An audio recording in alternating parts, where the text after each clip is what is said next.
በስመ አብ ወወልድ ወመንፈስ ቅዱስ አሐዱ አምላክ አሜን። የእሁድ ድርሳነ ማህየዊ። በአብ በወልድ በመንፈስ ቅዱስ ስም በማመን በዕለተ እሁድ የሚነበብ የሚጸለይ ሰውን ሁሉ የሚወድ ዓለሙን ሁሉ የሚያድን የጌታችን የሞቱና የመከራውን ነገር የሚናገር መጽሐፍ ነው። በሰርክም ጊዜ ጌታችን ኢየሱስ በሞቱና በሕይወቱ በመስቀል ላይ ተሰቅሎ 5 ሰዓት ፈጸመ። በሕይወቱ ከቀትር እስከ 9 ሰዓት ቆየ።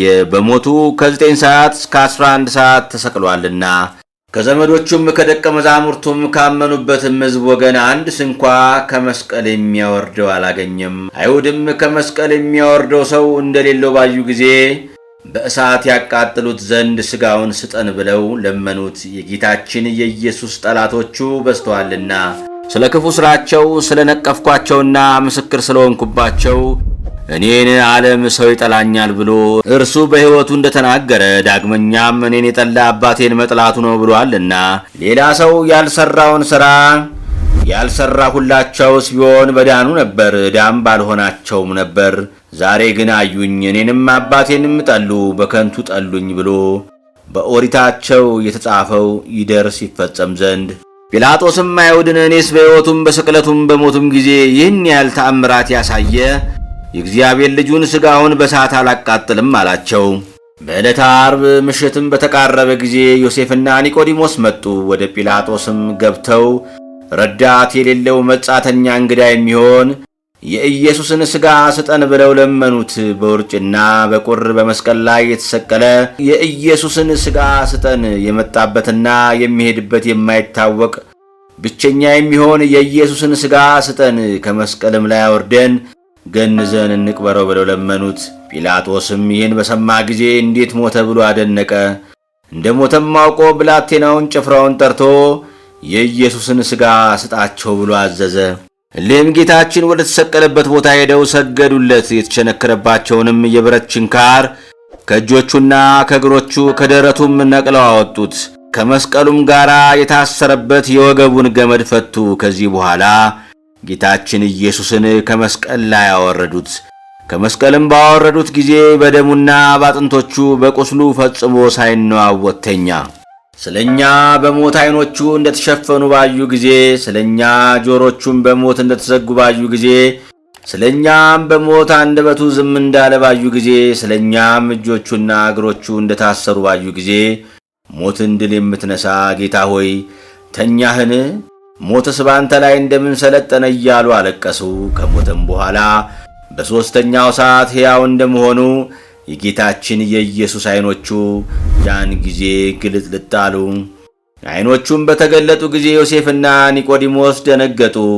ከክቡር ሥጋው በርን በሰሙት በሦስቱ ምስጋናዎች አመሰገኑት። እርሱም ብዙ ነገር ነገራቸው። ዳግመኛም እስከ ትንሣኤ ቀን ድረስ በሞት ዓይኖቹ ተሸፈኑ። ጌታችን ኢየሱስን ዮሴፍና ኒቆዲሞስ ሰው ባለበሰው አዲስ ግምጃ ሻሽ ገነዙት። በሚገንዙት ጊዜ እንደ አይሁድ ሥርዓት ከሽቱና ከከርቤ ጋር በሰበን ጠቀለሉት። ይህም ኒቆዲሞስ አስቀድሞ ሌሊት ወደ ጌታ ሄዶ መምህር ሆይ ታስተምር ዘንድ ከእግዚአብሔር ተልከ እንደመጣህ እናምናለን ያለው ነው። እግዚአብሔር በሕልውና ሳለ ካንተ በቀር አንተ የምትሠራውን ሌላ ሰው የሚሠራ የለም። ጌታችንም የሞቱና የስቅለቱን ነገር ገለጠለት። ሙሴ የምድር አርዌን በበረሃ እንደሰቀለው የሰው ልጅም እንዲሁ ይሰቀል ዘንድ አለው ብሎ ገለጠለት። በእርሱ ያመነ ሁሉ እንዳይጎዳ ለዘላለሙ ይድናል እንጂ እግዚአብሔር አንድ ልጁን ለሰው ቤዛ አድርጎ አሳልፎ እስከ መስጠት ደረሰ። ይህን ዓለም ወዶታልና በእርሱ ያመነ ሁሉ የዘላለም ሕይወት ያገኛል እንጂ እንዳይጎዳ እግዚአብሔር በዓለም ይፈርድ ዘንድ ልጁን ወደዚህ ዓለም አላከውምና ዓለሙን ያድነው ዘንድ ነው እንጂ በእርሱ ያመነ እንዳይፈረድበት። በአዲስ ግምጃ ሻሽ እንደገነዙት ሰው ባልተቀበረበት በአዲስ መቃብር ጌታችን ኢየሱስን ቀበሩት። ዮሐንስም ጌታችን ኢየሱስን ከሰቀሉበት አቅራቢያ የተክል ቦታ አለ፣ በዚህ በተክል ቦታ ሰው ያልተቀበረበት አዲስ መቃብር አለ ብሎ ጽፏል። በዚያም ጌታችን ኢየሱስን ቀበሩት። የአይሁድ ዓርብ ጊዜው መሽቶ ነበርና መቃብሩም በተሰቀለበት ቦታ ቅርብ ነበረ። መቃብሩንም በታላቅ ደንጊያ ገጥሞት ሄዱ። ያም ቀን ለቀዳሚት አጥቢያ ዓርብ ማታ ነበር። ከገሊላ የተከተሉት ሴቶችም ሥጋው እንደምን እንደተቀበረ መቃብሩን አዩ።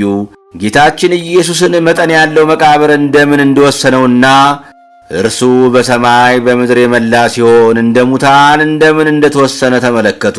ዮናስ በአንበሪ ወይም በጉማሬ ሆድ 3 መዓልት 3 ሌሊት እንዳደረ የሰው ልጅም በመቃብር 3 መዓልት 3 ሌሊት ያድራል ብሎ የተናገረው ቃሉ እውነተኛ ነውና ድንቅ በሚሆን በመቀበሩ ሙስና መቃብርን አጠፋልን። ከዚህ በኋላ የካህናት አለቆችና ፈሪሳውያን ተሰብስበው ወደ ጲላጦስ ሄደው መማለጃ 133 ወቄት ወርቅ ሰጡትና ይህ የሚያስት ሰው በሕይወቱ ሳለ በሦስተኛው ቀን እነሳለሁ ያለውን ቃል አሰብን። አሁንም መቃብሩን እስከ 3 ቀን ጠብቁ ብለህ እዘዝ አሉት። ደቀ መዛሙርቱም ሌሊት መጥተው በድኑን ሰርቀው እንዳይወስዱ ለሕዝቡም ከሙታን ተለይቶ ተነሳ እንዳይሉ ከቀደመች በደሉ የኋለኛይቱ በደሉ የከፋች ትሆናለችና አሉት። ጲላጦስም መማለጃ ስለተቀበለ የወታደር ጭፍሮች ተቀብላችሁ እናንተ እንዳወቃችሁ ሂዱ፣ መቃብሩን አስጠብቁ አላቸው። የካህናት አለቆችና ፈሪሳውያንም ወታደሮችን ይዘው 99 በሚሆን መቆለፊያቸው መቃብሩን ቆለፉ። 4ቱም ሹማምንቶች ከ400 ጭፍራ ጋር የጌታችን የኢየሱስን መቃብር እስከ 3 ቀን ድረስ እየጠበቁ ተቀመጡ። ሞትን ያጠፋ ሞትን ድል የነሳ ጌታችን ኢየሱስ ግን አይሁድን ይህን ቤተ መቅደስ አፍርሱት፣ እኔ በሦስተኛው ቀን አነሳዋለሁ እንዳላቸው በእውነት በሦስተኛው ቀን ከሙታን ተለይቶ ተነሳ። አንበሳ ከተኛበት ፈጥኖ እንዲነሳ፣ ወይን ጠጥቶ የሰከረ ኃይለኛ ፈጥኖ እንዲነሳ በመንፈስ ቅዱስና በአባቱ ኃይል በራሱም ሥልጣን ፈጥኖ ተነሳ። የሞት ቁራኝነትንም አጠፋ፣ ሞት ሊይዘው አይችልምና። የተገነዘበትንም ልብስ ትቶ ልብሰ መንግሥቱን ለብሶ ተነሳ።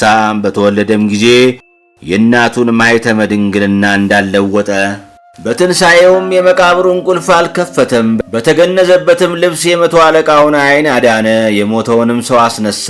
በመቃብሩም ጲላጦስ በውስጡ በቀበረው ጊዜ ፈያታዊ ዜማንን አስነሣው። እሑድ ማታም ጌታችን ኢየሱስ ደቀ መዛሙርቱ አይሁድን ስለፈሩ ተሰብስበው ወዳሉበት ከዝግ ቤት ገባ። ያረጋጋቸውና ደስም ያሰኛቸው ዘንድ ጌታችን ኢየሱስም ቸራላችሁን? አትፍሩ፣ አትደንግጡ፣ እኔ ነኝ አላቸው። እነርሱ ግን ምትሃት የታያቸው መስሏቸው ፈጽመው ፈሩ። ጌታችን ኢየሱስም ደቀ መዛሙርቱን ምን ያስደነግጣችኋል? እንደዚህ ያለ ሐሳብ በልቡናችሁ ለምን ያድራል? አላቸው። እጄንም እግሬንም ዳሳችሁ እዩ። ለምትሃት በእኔ እንደምታዩት ሥጋ አጥንት የለውምና። ይህን ብሎ የተወጋ ጎኑን የተቸነከሩ እጆቹንና እግሮቹን አሳያቸው። ደቀ መዛሙርቱም ጌታችንን ባዩት ጊዜ ደስ አላቸው። ዳግመኛም ቸራላችሁን? አባቴ እንደላከኝ እኔም እልካችኋለሁ አላቸው። ይህንን ብሎ መንፈስ ቅዱስን አሳደረባቸው። መንፈስ ቅዱስን ተቀብላችሁ ኀጢአትን ይቅር ያላችኋቸው ይቀርላችኋል፣ ይቅር ያላላችሁላቸውን አይቀርላቸውም አላቸው። በ8ኛው ቀን ሁለተኛ ጌታችን ኢየሱስ ለደቀ መዛሙርቱ ከዝግ ቤት ገብቶ ተገለጸላቸውና ቸራላችሁን አላቸው። ቶማስንም እጅህን አምጣ፣ እጄንም ጎኔንም ዳሰኢ አለው። እመን እንጂ አትጠራጠር አለው። ያንንም የጌታን ሥጋ ቶማስ ዳሰሰው። አካላዊ ቃል በሥጋው ተሰቅሎ ሳለ ታግሶ የተቀበላቸውን የቅንዋትን ቦታ አየ። ቶማስም በዳሰሰው ጊዜ ከመለኮትነቱ እሳትነት የተነሳ እጁ ተቃጠለ። ቶማስም ደንግጦ አቤቱ ፈጣሪ ጌታዬ አለ። ጌታችን ኢየሱስንም አየኸኝና አመንከኝ፣ ደጋጎቹስ ሳያዩኝ የሚያምኑብኝ ናቸው ብሎ መለሰለት። ጌታችን ኢየሱስም በደቀ መዛሙርቱ ፊት በዚህ መጽሐፍ ያልተጻፈ ሌላ ብዙ ተአምራትን አደረገ። ይህም የተጻፈው ኢየሱስ ክርስቶስ የእግዚአብሔር የባሕሪ ልጁ እንደሆነ ታምኑ ዘንድ ነው። በእርሱም ስም አምናችሁ የዘላለምን ሕይወት ታገኙ ዘንድ ነው። ጌታችን ኢየሱስም ከደቀ መዛሙርቱ ጋር እየበላ እየጠጣ እስከ 40 ቀን ድረስ ተቀመጠ። በ40ኛውም ቀን በብሩህ ደመና፣ በሰረገላ ብርሃን፣ በመላእክት ምስጋና፣ በነጋሪት ድምፅ በኪሩቤል ላይ ተቀምጦ አረገ። በነፋስም ክንፍ ተቀምጦ ወጣ። በመላእክትም ከተማ 9 ቀን አስተማረ። በመጀመሪያይቱ ቀንም መላእክት ተገዙለት ሰገዱለትም። በሁለተኛውም ቀን መላእክት ሰገዱለትም አመሰገኑትም። በሦስተኛውም ቀን አጋዕዝት አመሰገኑት ሰገዱለትም። በአራተኛውም ቀን መኳንንት አመሰገኑት ሰገዱለትም። በአምስተኛው ቀን መናብርት አመሰገኑት ሰገዱለትም። በስድስተኛውም ቀን ኃይላት አመሰገኑት ሰገዱለትም። በሰባተኛውም ቀን ሊቃናት አመሰገኑት ሰገዱለትም። በስምንተኛው ቀን ሱራፌል አመሰገኑት ሰገዱለትም። በዘጠነኛው ቀን ኪሩቤል አመሰገኑት ሰገዱለትም። በማረጉም የሰማይን ጎዳና ጠረገልን፣ የሰማይንም በር ከፈተልን። በአስረኛውም ቀን በአባቱ ቀኝ በልዑል ዙፋኑ ተቀመጠ። አባቱ እግዚአብሔር አብ ልጄ በቀኝ ተቀመጥ ብሎታልና፣ መንፈስ ቅዱስም በቀኙ ያለ ነው።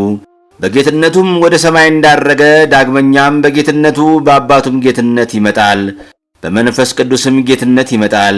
ብዙ የብዙ ብዙ በሚሆኑ በመላእክት የተመሰገነ በሰማይ ደመና ይመጣል። መብረቅ ከምስራቅ እስከ ምዕራብ አንድ ጊዜ እንደሚታይ ይመጣል። ከመስቀሉም ከችንካሩም ከሾም አክሊሉ ጋራ በተወጋበትም ጦርም ጋራ ሐሞትም ከጠጣበትም ጋራ የተቸነከሩ የእጆቹም የእግሮቹም ደም እየፈሰሰ የተወጋ ጎኑም ደም እየፈሰሰ ለዘላለም የሚሆን ቸርነቱን ለመፈጸም ይመጣል። ጌቶቼ አብ መንፈስ ቅዱስ ሆይ አደራ እላችኋለሁ። እመቤቴ ማርያም አንቺንም እማልድሻለሁ፣ ቃል ኪዳንም ግቢልኝ እልሻለሁ። በነፍሱና በሥጋው በተቀበላቸው መከራዎች ሁሉ በመቸንከሩም የሾህ አክሊል ተቀዳጅቶ በመሰቀሉ በሞቱም ወደ ሲኦልም በመውረዱ በጦር በመወጋቱ ጌታችን ኢየሱስ ክርስቶስ በመቀበሩ ኀጢአቴን ሁሉ ይቅር ትሉኝ ዘንድ ከኀጢአትም ሁሉ ፍዳ ታድኑኝ ዘንድ ለዘላለሙ አሜን። ይሁዳ አርኬ መስቀልን ታግሰ በመስቀል ላይ 5 ሰዓት የቆየ ክርስቶስ በሕያው ሥጋና በሞተ ሥጋ ለአይሁድ 40 ዘመን እንደሰጠ የንስሐ ዕድሜ ስጠኝ፣ በድንገትም አትግደለኝ። ክርስቶስ ሆይ በፍቅር ከአይሁድ ፍቅር የተለዩ ወገኖች ወልድ ከመስቀል ጋር የተቸነከረና የተሰቀለ ሆኖ እንዳያድር ከጲላጦስ ዘንድ ሥጋህን ለማውረድ ለመኑ። ባወረዱም ጊዜ በምስጋና ቃል ከመስቀሉ ወርዶ ለሁሉ ሕይወትን አደረጋሉ። በዋግራ ሽቱና በከርቤ ገርዜም በሚባል ልብስም ሙታን እንደሆኑ እንዳይሁድ ሕግ የገነዙ የታመነ ሟች ስትሆን ዓይኖችን የገለጥክ ፈጣሪ ክርስቶስ ሆይ በምዕራብ ቦታ ታስቀምጠኝ፣ ኩነኔና ደይን በዚያ የተዘጋጀ ነውና። 2 የሆኑ የኦሪት ጻድቃን በታች ወዳለ ወደ መሬት አወርደው የቀበሩ በዮሴፍ ተክል ቦታ የታነጸ መቃብር 3 ክንድ ሲሆን እንዴት ቻልክ? እስከ ትንሣኤስ ድረስ በውስጡ እንዴት ተኛ? የሚያስፈራ የአንበሳ ልጅ በኃይሉ እንዲነሳ ከጣፈጠ ከወይኑ መጠጥም የተነሳ ኖህ እንደነቃ በሰላም ከሞትክ በኋላ የተነሳ ደም በደም ይነጻልና አቤቱ በሽተኛ የምሆን የኔ ባሪያህን ደም በደምህ አንጻ። በታላቅ ምስጋና ያረክ የሚያቃጥል የአየር እሳትም እርገትህን ያልከለከለ በአራተኛ ሰማይ ውስጥ የምትኖር ክርስቶስ ባለቀስከው ለቅሶ ሀገርህን ባየሃት ጊዜ በደለኛ ሰው የምሆን እኔን በማየ ንስሐ ጠበኝ፣ ከኀጢአትም አንጻኝ። ፍጹም በሆነ በመንፈስ ቅዱስ ቀኝ ሳለ በግራ አይደለ በተለየ አብ ቀኝ የተቀመጥክ አቤቱ ዓለም እንደሚሰጥ አትሰጥምና የሥጋና የነፍስ መድኃኒትን ዛሬ ስጠኝ። በአንተ ምስጋና በአብ ምስጋና ኗሪ በሆነ በመንፈስ ቅዱስም ምስጋና በብዙዎች መላእክት ምስጋና የምትመጣ መስቀልህ ትከሻ የማይችለው ክርስቶስ ሆይ አቤቱ ነፍሴን ወደ ብርሃን ቦታ አሳርፋት። ግዙፍ የሆነ በሥጋዬ ሕይወቴም ላይ ጥፋትን አታሳየኝ። ፈጣሪ ሆይ በብዙ መመታት ቁጥር ለአንተ ምስጋና ይገባሃል። ፈጣሪ ሆይ በብዙ መጸፋት ቁጥር ለአንተ ምስጋና ይገባሃል። ፈጣሪ ሆይ በብዙ መገረፍ ቁጥር ለአንተ ምስጋና ይገባሃል። ፈጣሪ ሆይ በብዙ መከራ ቁጥር ለአንተ ምስጋና ይገባሃል። ሞትን የተቀበልክ ንጉሴ ሆይ ለአንተ ምስጋና ይገባሃል። ጌታዬ ኢየሱስ ክርስቶስ ሆይ ኀጢአቴን አስተስርይልኝ፣ በደሎቼንም አጥፋ። የኔ የባሪያህን የዕለት ጠላቶቼንና ጥንተ ጠላቶቼን አስታክስልኝ። ለዘላለሙ በእውነት ይሁን በእውነቱ ይደረግልኝ። አሜን።